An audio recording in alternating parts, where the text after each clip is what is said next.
Hello and welcome to the channel. If you're new here, my name is Jack, and in today's video, we are going to be ranking the 12 captains from Mario Strikers Charge. So, let's get into it. When creating a team for the Striker Cup, or just a higher difficulty in general, you're going to want to look at two things. The first one is shooting, because that's the name of the game. We're playing soccer here. You know, you got to shoot to score. The second thing is passing. Passing is very important because that's how you move the ball around, and if your passer is not that good at it, your pass is probably going to get picked off by the computer and they're going the other way. So those are two things that are very important when it comes to creating a team.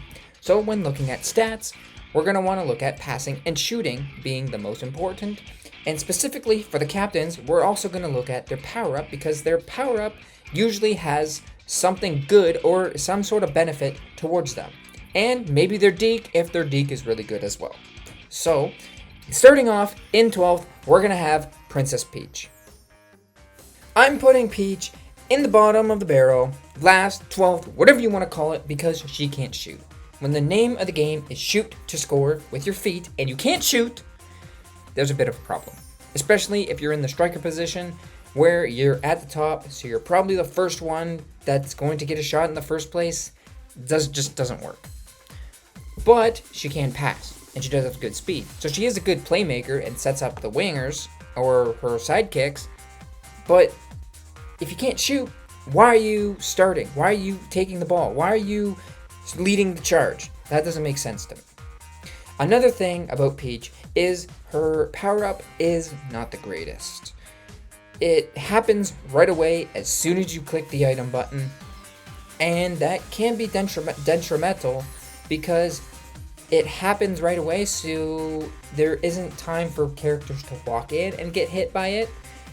So you might only get like one person in it, and honestly, it's just not the greatest power-up. It's one of the weaker ones, but it's not the worst. It's kind of hit or miss depending on how you use it, but we are putting Peach at 12th. Slightly above Peach, in 11th, we're placing Diddy Kong. Diddy Kong has the same stats as Peach, where he can't shoot, so he shouldn't be leading the charge, and he has good passing and good speed. Same as Peach, except the only difference and why I'm putting Diddy Kong at 11th instead of 12th over Peach is because his power-up is better. His power-up allows a circle that's decently sized to spawn in the stadium, and if characters walk into it, that's not Diddy Kong, they get sucked up like a UFO, and they're gone for a good couple of seconds. So you could get the entire team, because it does last for a little bit too. You could get the entire opposing team and get a free Mega Strike off, or a free skill shot. And that is very beneficial compared to Peach's freezing. You might get one, you might get two, whereas Diddy Kong, you can get almost the entire team if you really, really tried. But you're guaranteed to get one, if not two, anytime you use it. So, because of Diddy's power-up being just a little bit better, we're putting Diddy at 11th. Now, these next two, I would place them 11th, 12th, if they didn't have their deke that they have. But in 10th, we have Daisy. She can't pass, she can't shoot, but she has good speed. And not being able to pass or shoot, like I talked about at the start, is not good to have. But she has a really good deke. The deke allows her to teleport a certain amount of distance depending on how much the ball is charged. The more the charge, the further she teleports. So if you give the ball fully charged to her in the middle of the field, little bit more than middle of the offensive end, she'll teleport right into the net, and that's a free goal, which is honestly pretty awesome. And why she gets bumped up to 10th and doesn't stay at 12th or 11th. She honestly probably would have been 12th if she didn't have that deke, because her power-up sucks. You can easily dodge it, and you can easily get hit if you're Daisy using it. You can easily get hit directly after using it, or while using it, depending on how fast the character is and how long their slide tackle is. Like Dry Bones completely eliminates if he just slides right in there. So we're putting Daisy at 10th. Next, in 9th is Waluigi. He's not good at passing, and he's not good at shooting, like Daisy. But he has the same Deke as Daisy, which allows him to teleport into the net, which is really annoying if you're on the opposing end of it, but really good if you're on the team that is using it. Now, the only reason why Waluigi is getting bumped up a spot into 9th instead of 10th is because I think, although his power-up can be a little hit or miss, it is better than Daisy's. Waluigi is able to run extremely fast, faster than usual, because he already has good speed, but he also leaves a trail of spiky vines that doesn't hurt the opponent. But if you use it correctly, you can trap certain people in or trap yourself in and get a free Mega Strike. Where if you use his power-up correctly, it can be really deadly. While Daisy's is a little bit lackluster. And Daisy's might be the worst in the game, actually. Next on the list, honestly, you could go either way. So for spot 7 and 8, we're going to have both Mario and Luigi. Honestly, the only difference between them is their gimmicks, their themes that they have. Mario's a little bit more rock and roll. Luigi's is more a little like Italian vibe. So honestly, whoever you like more is who you would put up first. So like, I would put Mario at 7th because I like Mario a little bit better than Luigi in this game. However, they are solid at passing. They are solid at shooting. They have decent speed as well. They're a balanced character, so they're going to be decent in every aspect, but not great in every aspect. Which has its benefits because their shot, if you shoot from half, it's going way over the net. But if you shoot close up, there's probably a shot that it'll go in. There's a better shot that it'll go in. But their power-ups are also really good as well. They act like they got a Mega Mushroom and are these giants that have great speed, great defense, great shooting, great passing. They're just an all-around solid character for about 10 seconds. But if they get hit by a banana, a shell, or something, they're rendered useless. But with that being said, they are balanced, they are solid captains, just not as good as some of these other captains, which is why I'm putting Mario and Luigi at spot 7 and 8. Now, breaking into the top 6 is Yoshi. Yoshi is the same as Mario and Luigi, but why is he ranked better? He has the same shot, the same balanced passing, the same balanced speed, right? He's an all-around solid character. The only thing that puts him above Mario and Luigi is I think his power-up is better than Mario and Luigi's. Yes, Mario and Luigi get big, giant, and are unstoppable. Well, actually, not unstoppable because shells and bananas both take them out, and they can be electrocuted in the electric fence and all that. Yoshi, you become invincible. You're in an egg, rolling around. You can knock out all 4 and then get a free Mega Strike off as soon as you get out of the egg. You can even get out of the egg whenever you want. You're basically invincible, and that's why Yoshi is above Mario and Luigi and why he's at rank 6. Making the top 5 is Bowser. Now, you might think the King of the Koopas should be number 1, and don't get me wrong, he is a solid captain. Every captain is solid in their own way as long as you build a solid team around them. But Bowser in general has a good shot, and he's good at defending. He can't pass though, which is okay though, because as somebody who is the striker, who sits at the top most of the time, he's going to probably be getting passed to more often than not.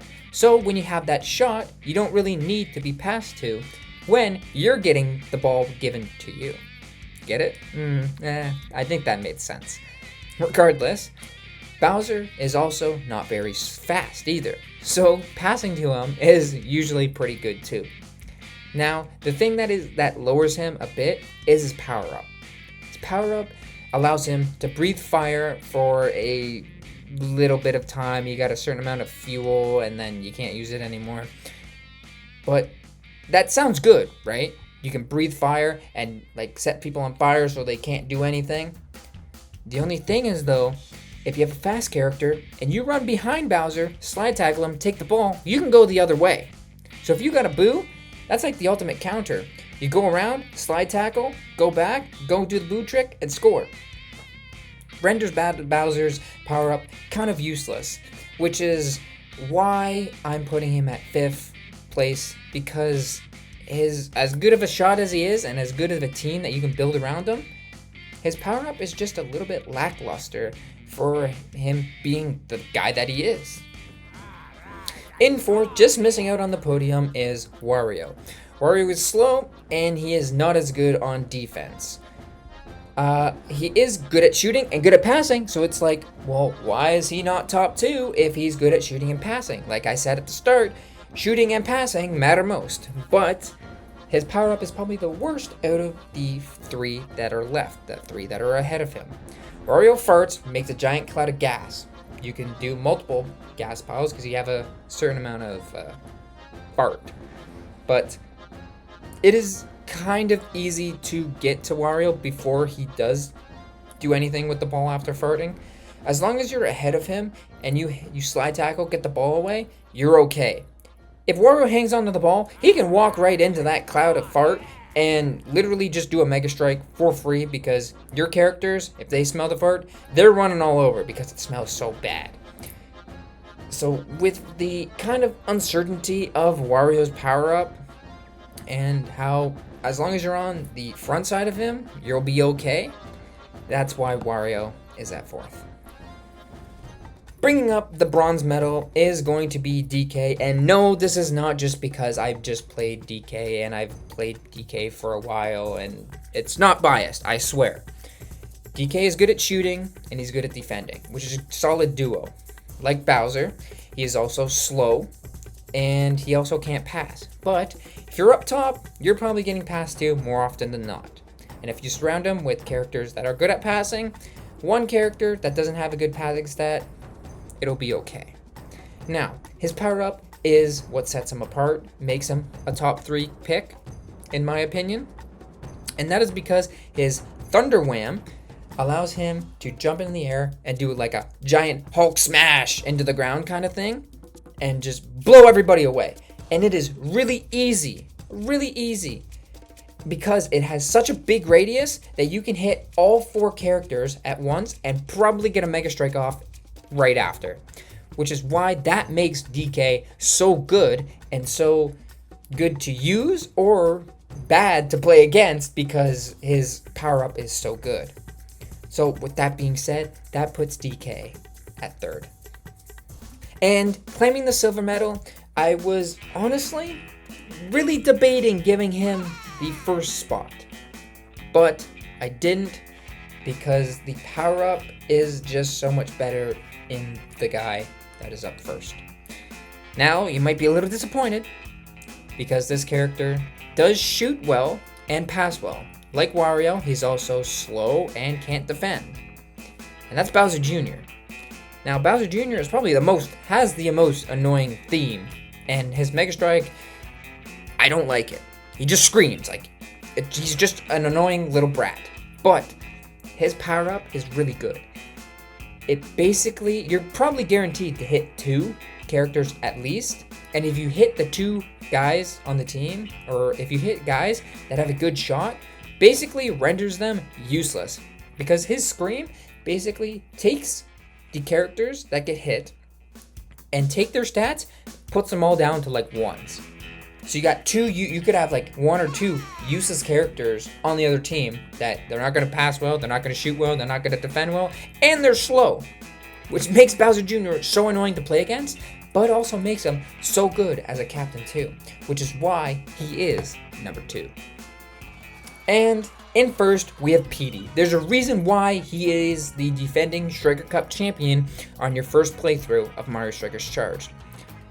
Like Bowser and DK, he's good at shooting and defending. His passing is not as good, and he is slow. But what sets him apart is his power-up. I think he has the best power-up in the entire game. He spits mud everywhere on the field. For, you know, you got that bar, same as Waluigi, Bowser, Wario. He's got that same bar of mud. And it literally makes everybody so slow that if you are able to hit some characters, knock them back, but also create mud, a big enough mud puddle that you as Petey with the ball can just walk right in. Petey walks fine in the mud. Everybody else moves like Mach 0, like they're literally running in molasses. That's how slow they are going. So if you create yourself a nice little mud puddle that you can walk in with Petey, you get a fat Mega Strike off, and that's probably the easiest way to get a Mega Strike. Spit the mud, make a nice little mud puddle, walk yourself in it. Nobody's reaching you, or not even a shell, not even an item can hit you, because the shell goes slow too. So with that being said, that is why, although Petey may not have as good of a passing stat as Bowser Jr. or Wario, he is number one because his power-up is just so good and it can change the game. So that is all 12 Mario Strikers Charge characters, Mario Strikers Charge captains ranked. If you enjoyed it, or don't like my opinion on this, or you think somebody else should be higher up or somebody else should be lower, let me know in the comments below, because I would love to see what other people think, and if people think that passing and shooting are two of the biggest components when it comes to playing at a higher difficulty. So with that all being said, thank you so much for watching. I hope you enjoyed. If you did, leave a like on the video. It helps me out. And don't forget to subscribe so you don't miss any more uploads. And as always, remember, work hard and stay humble. We'll see you in the next one. See ya.